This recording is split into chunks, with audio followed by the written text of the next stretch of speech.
Let's discuss question number 43 from test 1.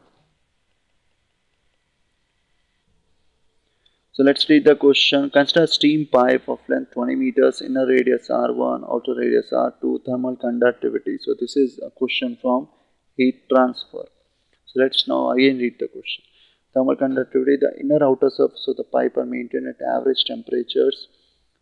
Okay, so you have a steam pipe which is carrying steam, and it's a hollow steam pipe which is carrying steam like this. The length is given as, so let's consider this much amount. Okay, length is given as 20 meters. The cross section will appear something like this. Okay, you have the initial radius, the outer radius. Inside you have temperature T1, outside you have temperature T2. Generally there will be convection, but directly he has given the inner surface temperature and the outer surface temperature.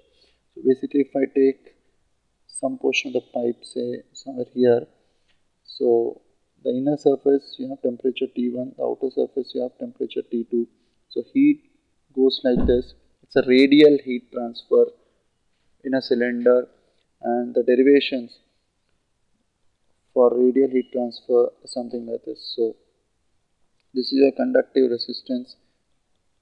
So if you have a temperature difference T1, T2 across, so this is given as 2 pi Lk by, or let me write down, okay, let's write down R conductive here.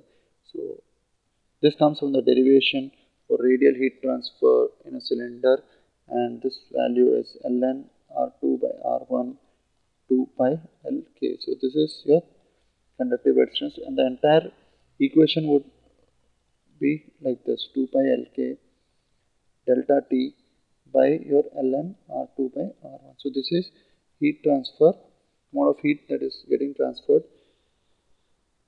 radially outwards or radially inwards depending on the temperature difference. This is the expression which we get from a derivation, okay, for a radial heat transfer in a cylinder. So now everything else is given, we just need to substitute, and so 2 pi L is given as 20, K thermal conductivity value is 20, delta T is 150 minus 60 log Ln, final radius is 8 centimeters, initial radius is 6 centimeters. So this value, when I use a calculator, so this comes out to be 786 kilowatt. So this is the rate at which heat is lost from steam through the pipe.